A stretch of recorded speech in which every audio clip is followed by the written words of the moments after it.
खबर विशेष की ये खबर।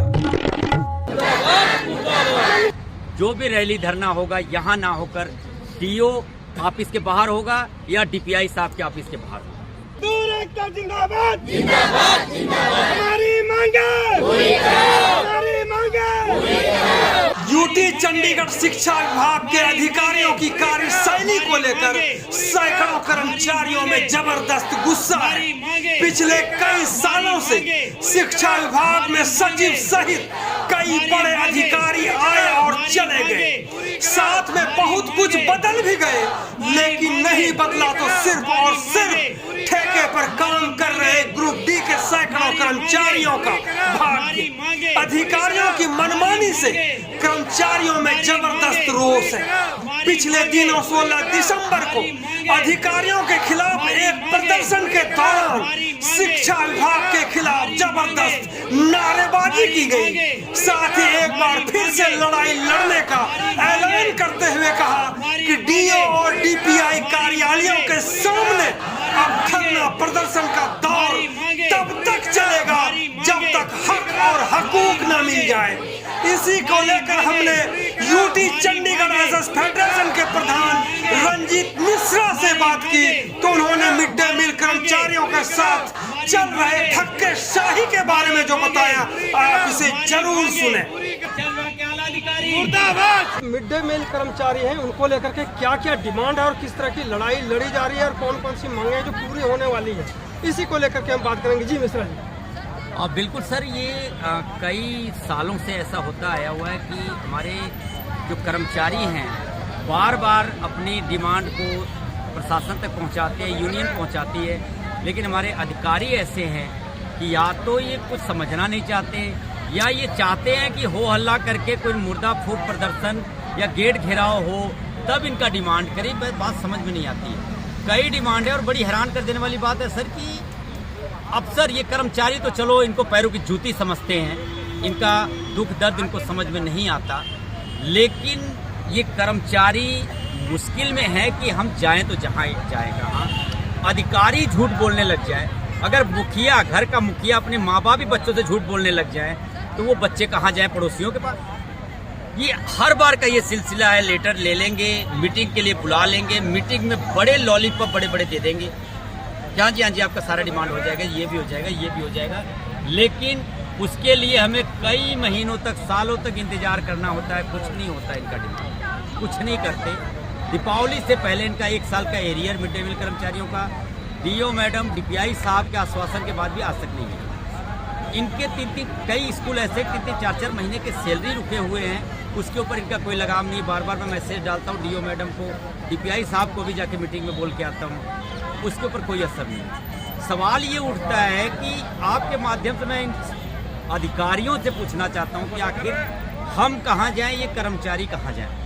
एक बड़ा सवाल, इन्होंने किचन बना दिया, किचन का कोई रूल रेगुलेशन नहीं है, किचन हवा में चल रहा है, उस पे कर्मचारी जो हैं वो मिड डे मील के कर्मचारियों से काम करवाए जा रहे हैं। कल वो जल जाती हैं, उनके ऊपर कोई आपदा ऐसा आ जाता है, उसकी जिम्मेदारी कोई नहीं लेता।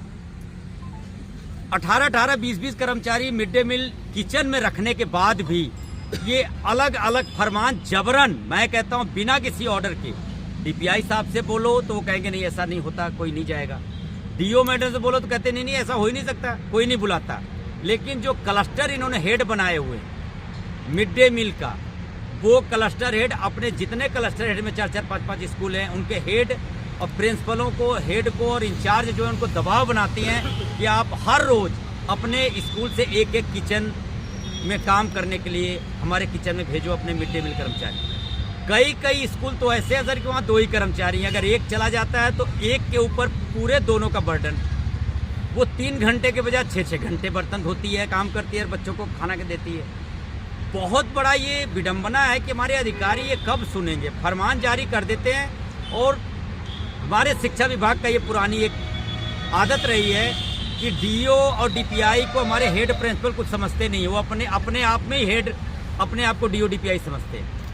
वो किसी भी कर्मचारी के साथ कोई भी धक्का करते हैं, कर्मचारी कहता है कि मैं डीओ मैडम से या डीपीआई साहब से बोल देंगे, तो सीधे कहते हैं कि जाओ आप बोले आओ। कारण इसमें ये है कि ये मैंने भी देखा सर, कि कहीं न कहीं कर्मचारियों को दबाने के लिए डीओ मैडम भी उतर आते हैं, उनका पूरा अमला जामा उतर आता है, क्योंकि कहीं न कहीं जो डीओ की जो पोस्ट है वो वही टीचरों से लेक्चरार, लेक्चरार से हेड, उसके बाद प्रिंसिपल, प्रिंसिपल से एडीओ 1, एडीओ 2, 3, उसके बाद डीओ। तो वो सुनेंगे अपने का, इनका कोई वाली वारिस नहीं है। यानी हल्दी लगे ना फिटकरी रंग चोखा, यही ना? बिल्कुल। तो ये सवाल है अधिकारियों से कि इनकी कब सुनवाई होगी और कब इनका डिमांड पूरा होगा। और अभी आपको मैं बता दूं सर, मैंने आरटीआई डाला था, उसका जवाब नहीं मिला, लेकिन 2 कर्मचारी जबरन head 41 government model high school की, मैं नाम नहीं लेना चाहूंगा, लेकिन हमारे अधिकारी जानते हैं, उनके तक कंप्लेन मैंने डाल दिया है और उनको पता भी है। ब्राड साहब ने चार्जशीट करने का ऑर्डर भी किया था, लेकिन आज तक वो नहीं हुआ, ना होगा, मुझे भरोसा नहीं होगा, क्योंकि पूरा अमला जामा डीओ का और डीपीआई का उनको बचाने में लग जाएगा। हेड प्रिंसिपल गलती करते हैं और सजा कर्मचारी, उन 2 कर्मचारियों जो डीसी रेट पर रखा गया था उनको निकाल दिया, जबकि उनका कोई गलती नहीं था। गलती प्रिंसिपल का था, जो 2014 के बाद अगर रूल में है कि डीसी रेट पर नहीं रखे जाएंगे तो वो क्यों रखे गए, उसको किसने रखा, उस प्रिंसिपल को सस्पेंड करना चाहिए, उसको चार्जशीट उसके बाद करना चाहिए, उससे जवाब मांगना चाहिए। लेकिन नुकसान हुआ उन कर्मचारियों का। पूनम और धनीराम 3-3, 4-4 साल से धक्के खा रहे हैं, क्योंकि उनको डीसी रेट पे लगाया गया था माँ बाप के गुजरने के बाद सहानुभूति के तौर पे, लेकिन उनको आउटसोर्सिंग पे करके उनको नौकरी से भी निकाल दिया गया। उनको डीसी रेट पे रखने के लिए ये रूल पे आ जाते हैं कि ऐसा हो ही नहीं सकता जी, हम नहीं चढ़ सकते। 2014 के बाद सैकड़ों कर्मचारियों को इन्होंने डीसी रेट पे चढ़ाया हुआ है, कंसौली रेट पे चढ़ाकर वो पक्के जैसी सैलरी ले रहे हैं, पक्के जैसी मूलभूत सुविधा ले रहे हैं। लेकिन इन कर्मचारियों को जब रूल की बात आती है तो ये रूल पे आ जाते हैं हमारे अधिकारी।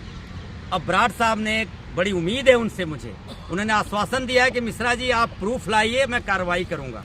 अब मैं देखना ये चाहता हूं कि ब्राड साहब को मैं डोर टू डोर सारी प्रूफ दूंगा, देखना ये चाहता हूं कि ब्राड साहब कितने के ऊपर कार्रवाई करते हैं। ये सवाल हमारे अधिकारियों से है, एजुकेशन सेक्रेटरी मैडम से है, एडवाइजर साहब से, गवर्नर साहब से है। अगर मैं बात करूं गवर्नर साहब का, तो बोरियों के हिसाब से हम कंप्लेन देते हैं। मुझे लगता है कि गवर्नर साहब ने अपने स्टाफ को बोल रखे हैं कि जो ऐसे लेटर आए उसको इकट्ठा करके लाखों में रद्दी भेज दो, इनका सुनना नहीं है। आज तक एक बार भी हम लोगों को बुला के मीटिंग नहीं ली। उनका भगवंत मान जी से ही मुझे अप्रोच करना पड़ेगा कि शायद आपके लेटर का गवर्नर साहब जरूर जवाब देते हैं। भगवंत मान जी से रिक्वेस्ट करूंगा कि हमारी एक मीटिंग करवा दें गवर्नर साहब से। तो प्लीज विनती है मेरी कि जो भी हमारी समस्याएं हैं, शिक्षा विभाग के अधिकारी, इनका एरियर मिड डे मील का जो 1 साल का रुका हुआ है, और इनकी छुट्टियां जो साल की एक होती है, महीने की एक होती है, वो नहीं देते हैं। जो इनको अलग अलग स्कूल से बुला के किचन में काम करवाया जाता है वो बंद करें, या उसका पार्टिकुलर जवाब दें कि अगर वो जाते समय एक्सीडेंट या कोई आपदा हो जाए, किचन में सिलेंडर फट जाए, किसी प्रकार की कोई प्रॉब्लम हो जाए इनको, तो इसका जिम्मेदारी कौन लेगा? हेड लेगी, इंचार्ज लेगी, वो प्रिंसिपल लेगी, या डीओ मैडम या डीपीआई साहब लेंगे, तभी ये किचन में काम करने जाएंगे। ये बहुत बड़े बड़े सवाल हैं सर, लेकिन ये हर बार बुलाकर मीटिंग करके लॉलीपॉप दे दिया जाता है। और इन कर्मचारियों का जो 10 महीने की सैलरी आती है, मैं विनती करता हूं कि इनको 12 महीने का की जाए। इनको जो छुट्टियां मूलभूत है वो दीजिए, और जो भी धक्का जहां जहां भी, अभी 47 में प्रिंसिपल हैं मैडम, उन्होंने एक कर्मचारी निकाल दिया है, उसके जगह पे अपना कोई चहीता रख लिया है। उनको भी मेरी चेतावनी है कि मंडे तक उसको ड्यूटी पर चढ़ा ले, नहीं तो मंडे को फिर यूनियन वहां आएगी और ये सवाल उनसे करेगी। 47 की सीनियर सेकेंडरी स्कूल की प्रिंसिपल, वो किचन से उन्होंने निकाला हुआ कई साल पुराना कर्मचारी मिड डे मील का, तो प्लीज वो रख लें। और हमारे आला अधिकारियों से, डीओ मैडम से, डीपीआई साहब से विनती है कि ऐसे लोगों पे अंकुश करें और जहां जहां से शिकायत आती है उनके ऊपर कार्रवाई करें। इन कर्मचारियों के साथ, सभी ग्रुप डी के साथ भेदभाव ना किया जाए। हमारे अफसर आप भी हैं, टीचरों के भी आप अफसर हैं, क्लर्कों के भी आप अफसर हैं, तो हमारी अगर नहीं सुनेंगे तो हम कहाँ जाएंगे, ये भी मेरा सवाल है। तो प्लीज जैसे आपने कहा कि इनको 10 महीने की सैलरी मिलती है, क्या 12 महीने में 10 ही महीने की सैलरी मिलती है, और 2 महीने की क्या सैलरी कहाँ जाती है? 2 महीने के लिए इनको घर बैठा दिया जाता है। ये कहते हैं कि सेंटर से आपका 10 महीने की सैलरी आती है, जबकि कई स्टेट ऐसे हैं, इसमें पंजाब भी ऐसा स्टेट है जिसमें 12 महीने की सैलरी मिलती है। ये भेदभाव क्यों?